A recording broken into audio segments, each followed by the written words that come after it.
Morning. We just started class 0 minutes ago, which means we started right now.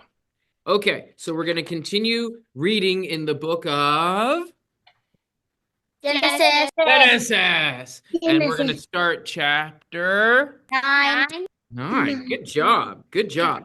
We're going to do chapter 9 today, and I might mention a little bit of chapter 10. Chapter 10 is, we're not going to do every chapter and every story in Genesis. I wish we could, but it's just not going to work. Yeah. Chapter 10 is a bunch of names, and that's useful in history, but it's not going to work much for what we're doing. But we will do all of chapter 9. So let's warm up our hands to get ready to hold our pencils and get going with our class, and we'll start reading together. So let me hit the share button, and here we go. Okay, I only have this much before I have to get in the new page. So let me get this little bit of reading. All right, so as a review, they were floating around, and then the windows were shut, and the fountains were plugged, and they landed on the mountains of Ararat, and we drew them to look like rats. And then the land was dry, and they all came out, even the bugs.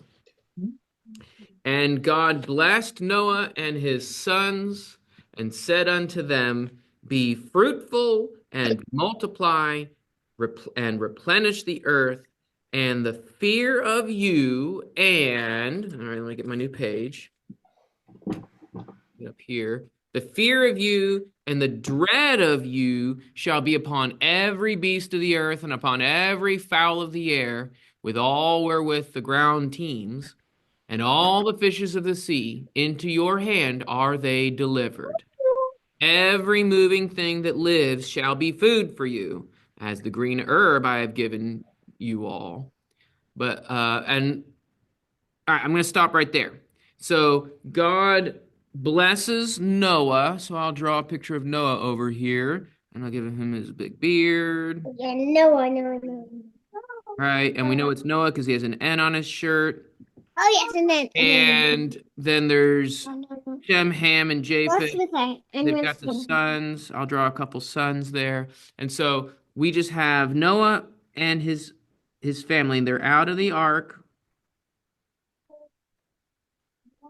And what is the idea that he's been sharing with them? He shares that they're going to be blessed and that they need to try to multiply and fill the earth and be fruitful. And so then the other thing that he says is, I have given you something. There's going to be, I'll do this word, the fear of you and the dread of you. What does fear and dread mean?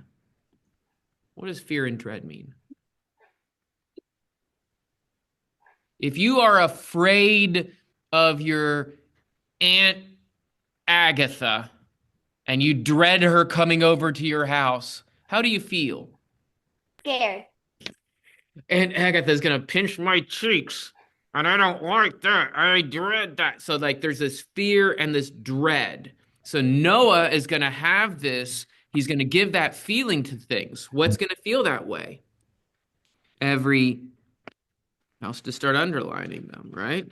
Every beast, every fowl, everything that teems, like the bugs, and all the fishes of the sea. They're all into your hand are they delivered. What is he saying? What does he mean? You have control over them? Yeah, you've got control over them. So I'm going to draw a fish, and I'm going to I don't think fish actually have eyebrows, but I'm going to give it eyebrows. And then we've got this cow, and it's scared, right? And I'll do it a word. Yeah, Animals that have been domesticated are usually not as scared. yeah, but that's because they know how tough we are. Uh, yeah, you're kind of right about that. So there's these animals, and they're going to be scared, right? What's the point of all the animals being scared? They're delivered into your hand. The man is going to rule over them, and as what is man going to be allowed to do to them? Eat them. They're going to be food for you. All right, so maybe we should draw one of Noah's sons with his mouth open with teeth. Now, I think you need to cook the fish, but I'll go ahead and here he's got a fish in his hand and he's going to eat it. If you hadn't messed with Sophia and her diaper, So that is what's going on. God is kind of changing the way that things are working, isn't he? He's saying, I'm going to give all these animals and they're going to be scared of you now because what are you going to start doing? You're going to start eating them. Is it bad to eat animals? No, because God gave us the animals for us to rule and take care of. And now he's giving Noah and Noah's children. And all of us are children of Noah, aren't we? Like my great, great, great, great, great, great, great, great, great, I don't know how many greats, but it goes all the way up to Noah. And so that's where we come from. So all the children of Noah can eat these animals. They're all food for you as the green herb. So just as we were eating plants, now the people are going to start eating all these animals. But then he has an interesting rule about all this. But flesh with the life thereof, which is the blood thereof, you shall not eat. We're going to think about that. Now, I did see a McBroom hand up. Did you have a comment or a question? Yeah. Without that law, we wouldn't be able to have chicken nuggets for supper. That's true. That's Planning to have true. it. But now you can like have your own chicken nugget farm and raise wouldn't- chicken nuggets. But yeah, that Cows wouldn't be half as useful yeah. as chickens and pigs. Pigs would not be useful at all. So except this is a real blessing that God has given us, is to be able to have all these things. But then he starts to give a regulation in it. But the flesh but the flesh with the life thereof, which is the blood, you shall not eat. And surely your blood, the blood of your lives, will I require. At the hand of every beast will I require in it, and at the hand of every man, even at the hand of every man's brother, will I require the life of the man. I require the life of the man. Whoso sheds man's blood, by man shall his blood be shed, for in the image of God made he man. And you be fruitful and multiply, bring forth abundantly in the earth and multiply therein. So after he says that we can eat these different animals, what does he say we're not supposed to eat? But The blood. So I'll just draw some blood drops, right? So what you're supposed to do is after you kill the animal, you let the blood drain out and you don't eat the blood. Now, the interesting thing is that maybe there's nutrients and maybe there's, it sounds gross to me, but maybe there's nutrients in it and it's healthy. But it doesn't matter if it's healthy because God gave us a rule that you don't eat the blood. And why does he give us the rule, don't eat the blood? He says something in there about why. I think it's the meat or the flesh with the life, which is the blood. What is he saying about blood? It's connected to life. And he didn't want us to eat the blood that's connected to life.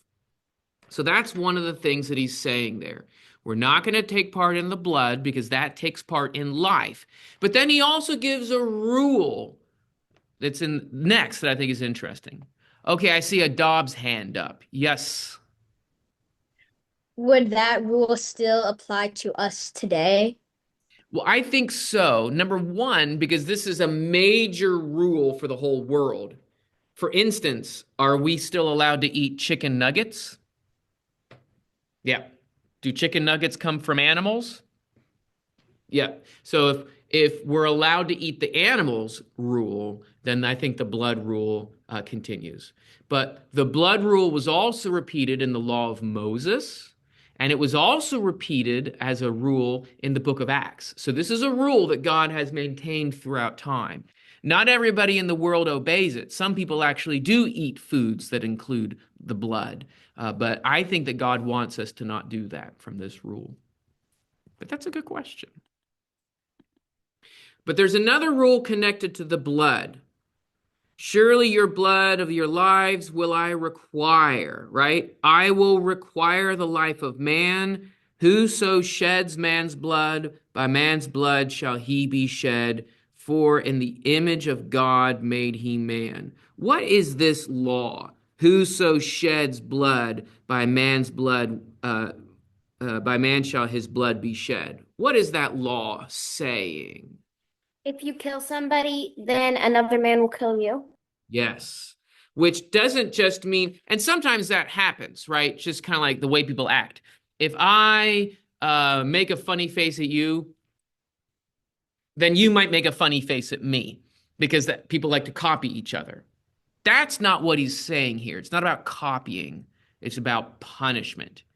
If I kill somebody, then what is the right thing that should happen to me? I should be killed. This is a law. This is a very, very severe law. And it's connected to blood. We don't eat the blood. We don't spill people's blood. We don't eat the life. We don't take a life. Why do we not take a life from somebody? For in the image of God made he man. If I take away somebody's life, I've taken away the image of God. Do I have the power and the right to take away the image of God? No. So we really need to be mindful of that. All right, I see another Dobbs hand up. It reminds me of the golden rule. Yeah, do unto others as you would have them do unto you. That is a similarity there. This is not the golden rule. This is the rule about thou shalt not murder, but yeah. And that rule gets repeated also throughout the law of Moses and then what we have in our law today in the New Testament. So you can see how God is not just making up random rules. He's saying this is the way the whole world is going to work. And you get to eat plants and you get to eat animals, but you don't get to eat blood and you cannot kill people. And that's just the way the world is supposed to work. I'm glad we have rules, though. What happened when everybody was breaking the rules before?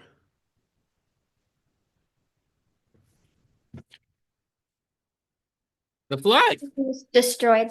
Yeah, it was so bad. Everybody was, I think I had a picture of like people fighting, right? They were all fighting all the time and it was all dirty and gross that God had to wash it all away. I don't want to live in a world like that. I think rules are good. I may not like every single rule, but I think rules are good. And even if I don't like a rule, that doesn't mean the rule is a bad rule. Have your mom and dad ever given you a rule that you didn't like? Yeah, my mom and dad gave me rules I didn't like. That's okay. You don't have to like every rule. But what do you have to do with every rule? Obey it. You got to obey them, right? And that's just the way the world works. Okay, so this is a very big and important thing about food, but then about blood and about life. Okay, now we'll keep reading in verse 8.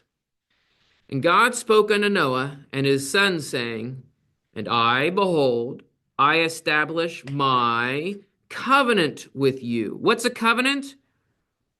Promise. Yes, I establish my promise with you and with your seed after you, and with every living creature that is with you, the fowl, I'm going to actually underline with you, so it'd be Noah and his sons, and with your seed after you, that would be their kids, right? And with every living creature,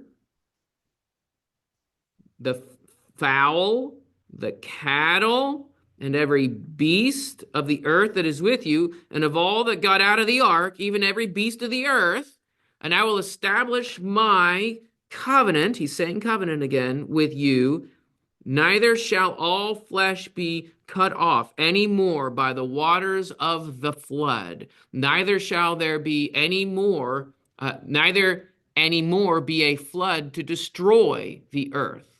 What is God's promise here? What is his covenant? He's not going to flood the earth. Well, did you hear about floods in the news? We were having little flash floods in our area just a couple weeks ago.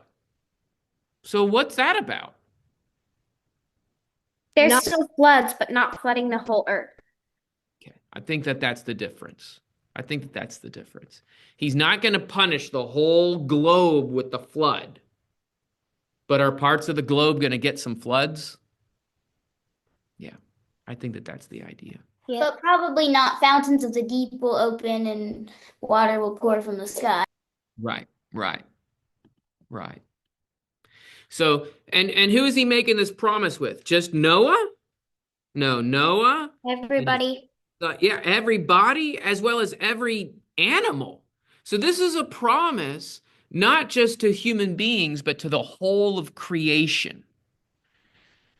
And that's a big thing. We're very lucky that God is so forgiving and helpful, merciful. All right, we'll keep reading. And God said, "This is the token of the covenant which I make." Actually, well, let's draw this on the board because I was actually going to do this paragraph. So we'll have God, Noah, his sons, and a bunch of animals. All right, let's get that on the board. This is the part that I wanted to illustrate from the back. All right, so we have God in heaven, which again, I'm just drawing clouds. And here's God talking. Okay? Oop. There we go. Now you can see. There's God, and then we got Noah.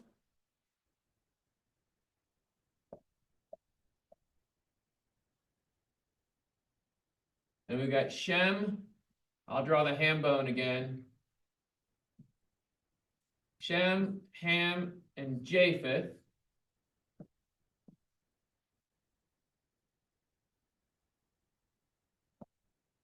They've all got feet. All right, Shem, Ham, and Japheth. And God is making a covenant with them. I'll do like lines coming down from God as the words of promise and blessing. All right, so he's promising and he's blessing Noah, Shem, Ham, and Japheth. But he's also blessing, let's see, your seed after you. So we should draw some kids.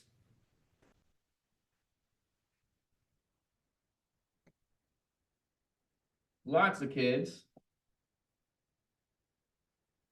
Because it's all the children. I'll even write the word seed on them.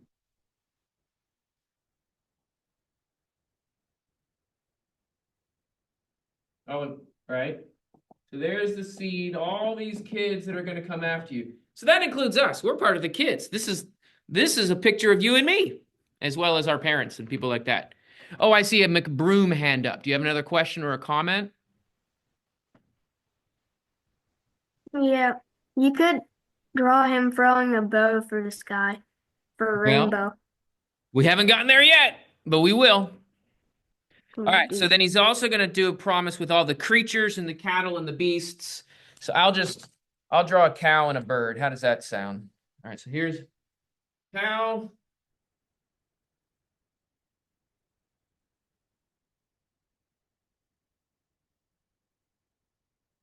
And then I'll draw a little brown bird.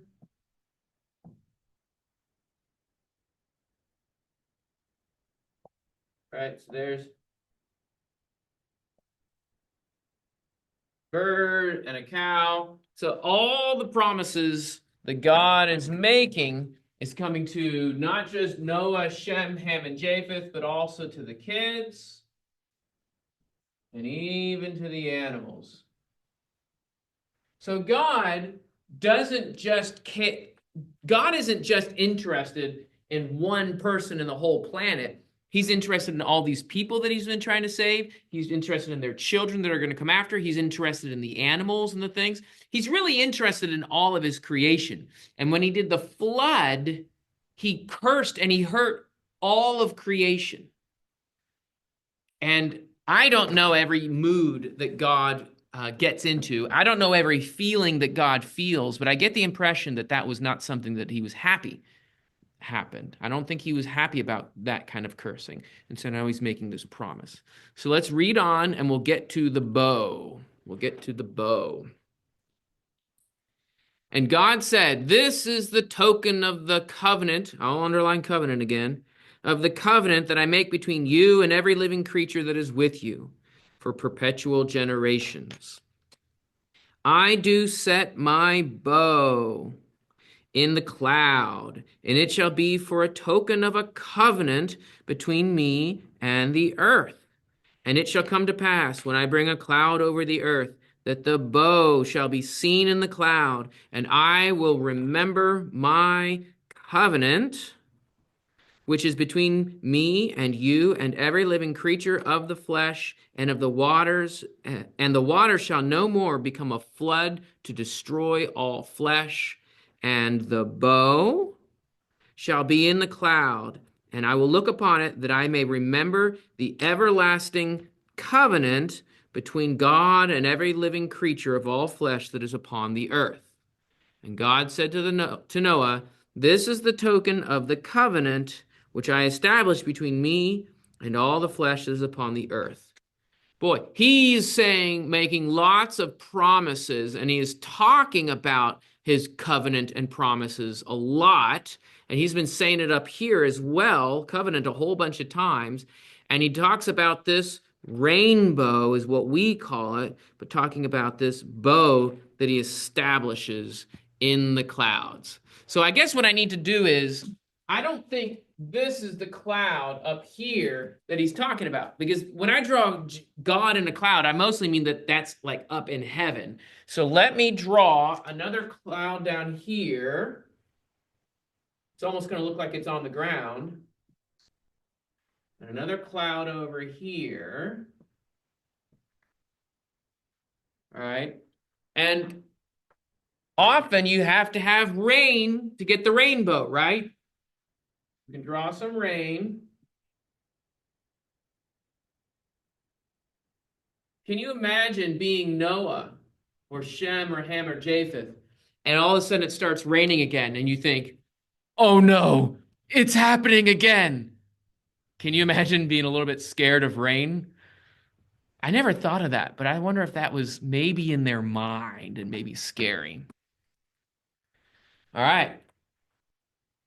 So now we'll draw the rainbow. I remember learning when I was younger, Roy G. Biv, and I don't know how accurate it is, but I'm going to do it that way anyways. Red, orange. Yellow. I wonder if I even have a yellow Green, marker. blue, I don't have a yellow marker. I'll do a indigo, and violet. boy. I'll do green. Whoa, almost dropped that one. We'll pretend that this brown is yellow. That's fine. Boy, that's a terrible yellow. Green.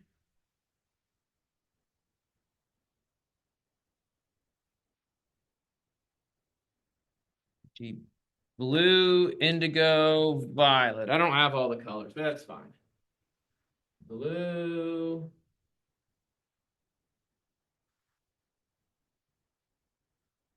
Indigo. And then violet. All right, is that coming through pretty well? That's pretty good. I'm going to give it some more red on the top, because that red didn't come through very strong. Ah, it's a bad red marker. That's why. Let me try this. That's a good strong red.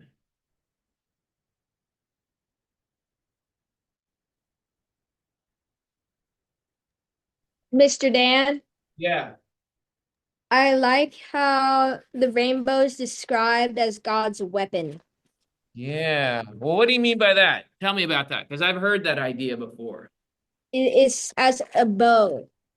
It says it's a bow, not specifically that it's the rainbow. It seems almost like God's using it as his weapon, his standard. Mm-hmm. Mm-hmm. Like a bow and arrow bow, kind of a weapon. Yeah, I've heard that idea, and I think it's a pretty good one. Let me read the language again, and we'll see if it sounds that way. Oh, but first, I see a Bingham hand. Well, I was thinking now because it's called a rainbow, Mm-hmm. it's God first made them with his bow, and it's a rainbow. Mm-hmm.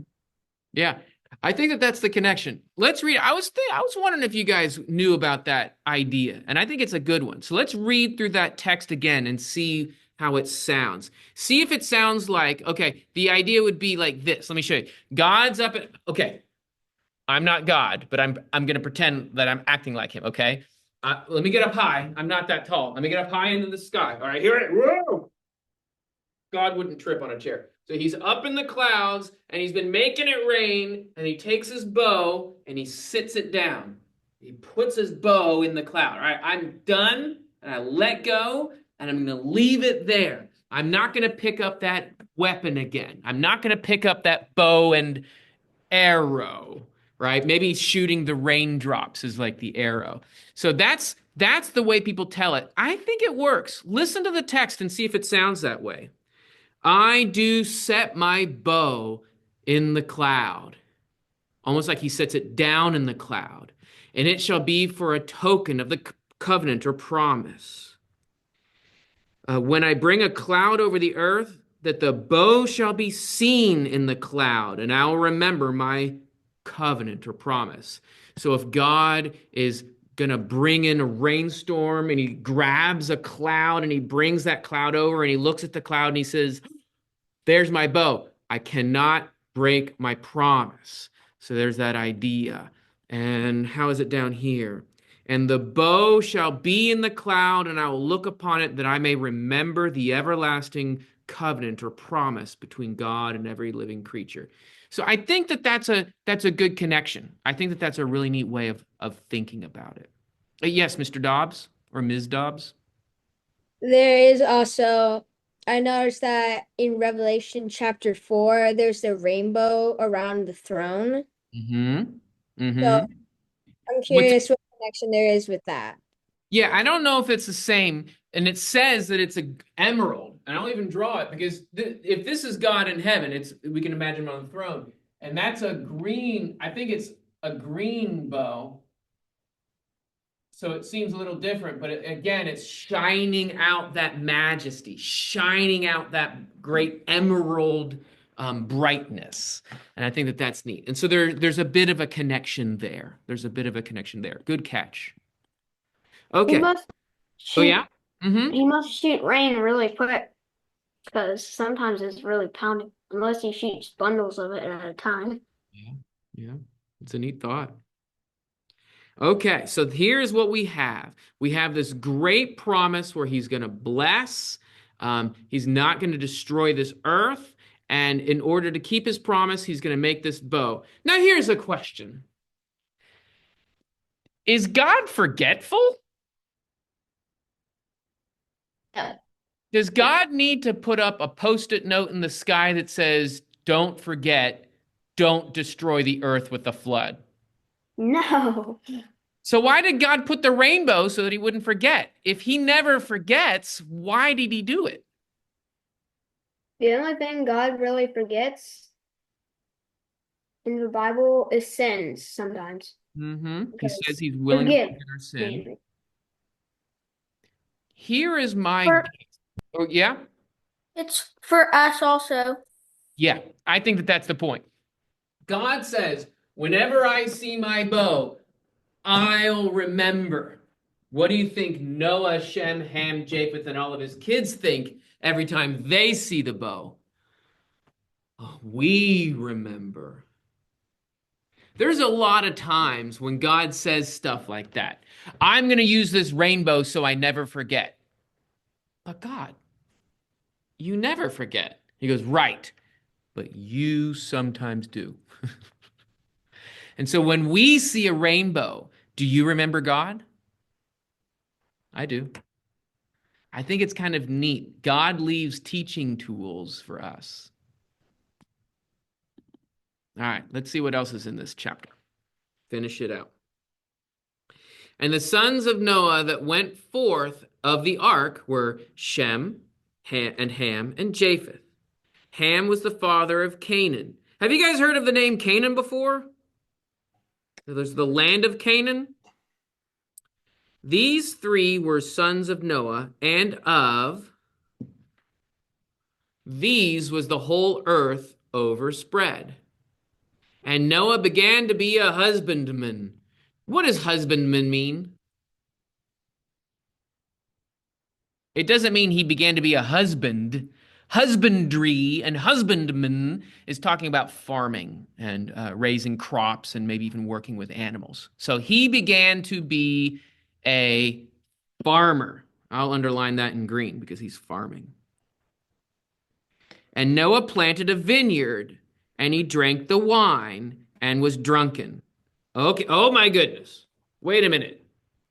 Wait a minute. We've been reading about good stuff. We've been reading about God doing promises. We've been reading about God putting a rainbow in the sky. And then all of a sudden, Noah is going to be a farmer. Is it okay to be a farmer? Yeah. Is it okay to plant a vineyard and grow grapes? Yes. Is it okay to get drunk on your food? No. No. All right, Jackson, I think you have a comment. No, that's just my thing glitching. Oh, it's glitching. Oh boy, poor you. 1 second. Okay. Let's see here. All right, so let's see what we can draw here. We've got Noah, and I didn't draw I gotta draw a beard on him. Good grief. He didn't shave his beard now that he came out of the ark. We can't see. Oh, thank you. I forgot I hadn't clicked it. So there we go. We've got Noah, and he's going to be a farmer, and he is planting a vineyard. So we'll draw some, I'll draw grapes. Is that blue? That's blue. All right, so purple. He grows a bunch of grapes.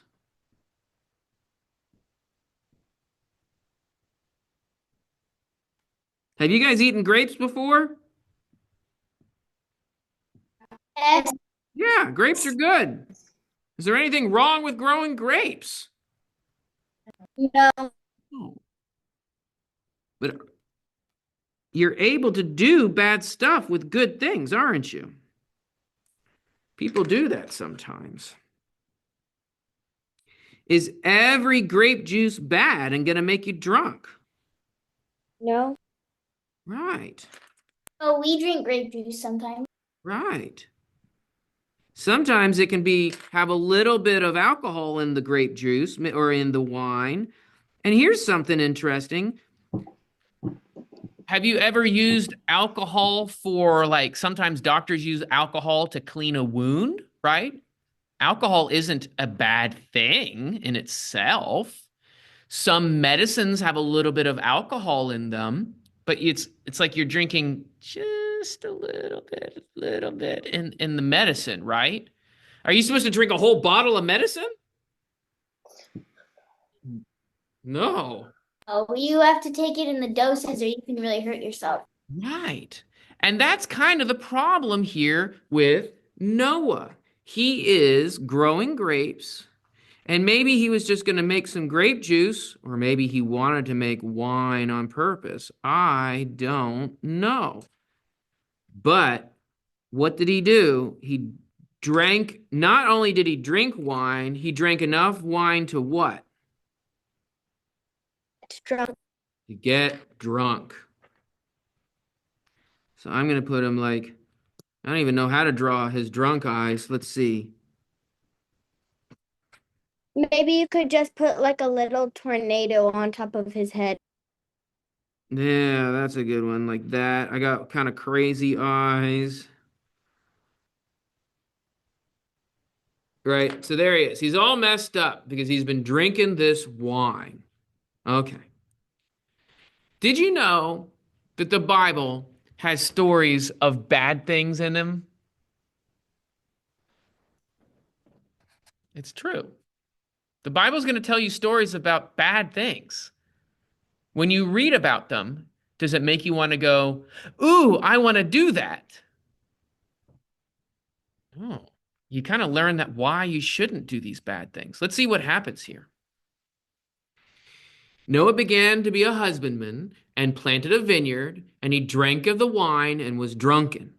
And he was uncovered in his tent. That means he was naked in his tent. And Ham, that's one of his sons, and Ham, the father of Canaan, saw the nakedness of his father. The nakedness of his father. And told it to his two brethren, or his brothers without. And Shem and Japheth took a garment and laid it upon both of their shoulders and went backward and covered the nakedness of their father. And their faces were backward, and they saw not their father's nakedness. So Noah is all a mess. And we've got these two brothers, and it's almost like they got their eyes closed, and they're looking the other way, and they're trying to carry this cloak, and they're walking backwards, right? I'll draw like the cloak is like this. I don't know. Mr. Dan, Yeah? kind of like Noah can do what Noah wants in Noah's tent. So I don't think Ham had any business going in there. That's true. There's some, let's see, Ham the went in there, so it'd be Shem, Ham, and Japheth. And they're I think walking, back then most people slept that way in their tent, and that was fine. and that could be, but there's something, yeah, he shouldn't have been getting drunken, and Ham shouldn't have gone in. I'll draw the ham bone guy.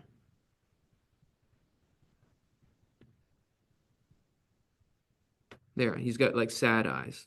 I don't know.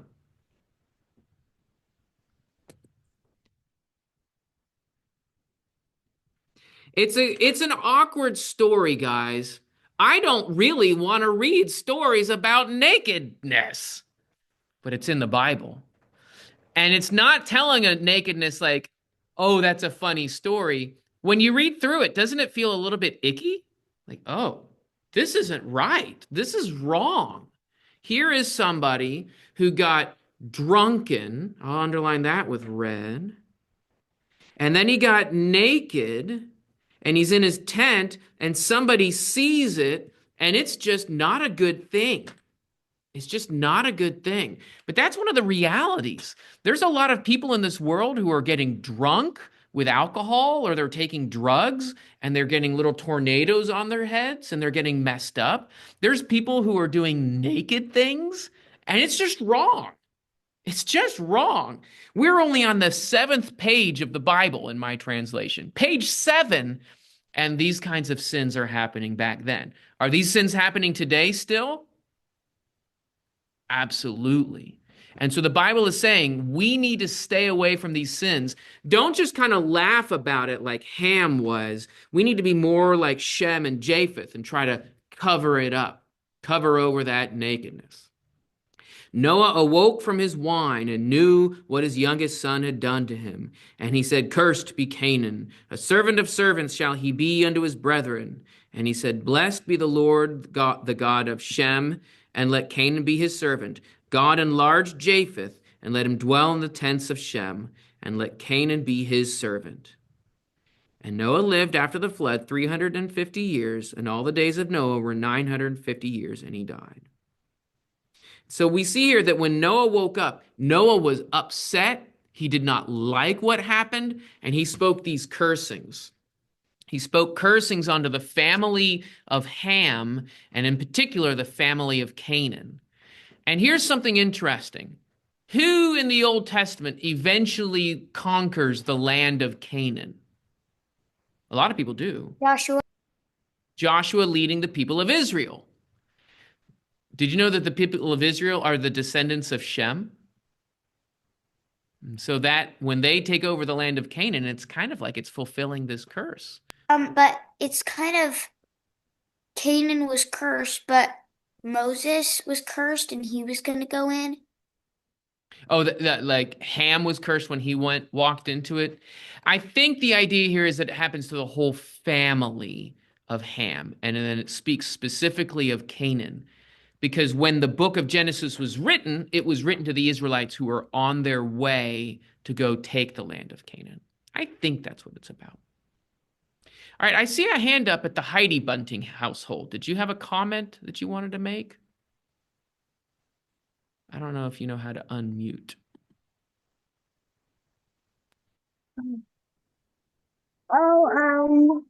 Did him die? I don't know if he died then. I think he lived a while longer, but of course, he eventually died.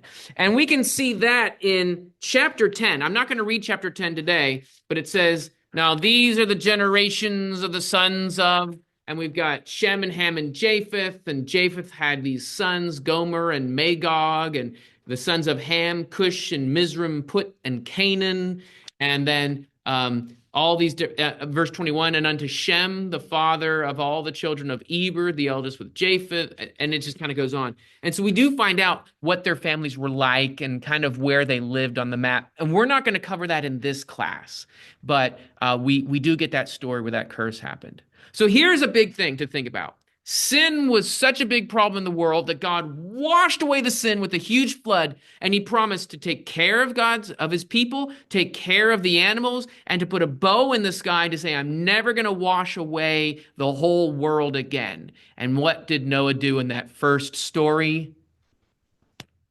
He already got drunk, and his son sees nakedness. Guys, just because God forgives you of sin doesn't mean you're not going to make another mistake. Just because you get forgiveness doesn't mean you can say, I don't have to worry anymore. Yeah. Do we still need to be careful? Absolutely. Uncle Dan, Yeah? why did Noah drink a drug? I don't know. I think he just kind of wanted to, and he did it, even though he shouldn't have. That's why most people do it today. All right. Well, I'm going to let you guys go with that. Let me click the button here so that I can sign off. But I had a good time doing class, and I love you guys a bunch. Talk to you later. Bye-bye.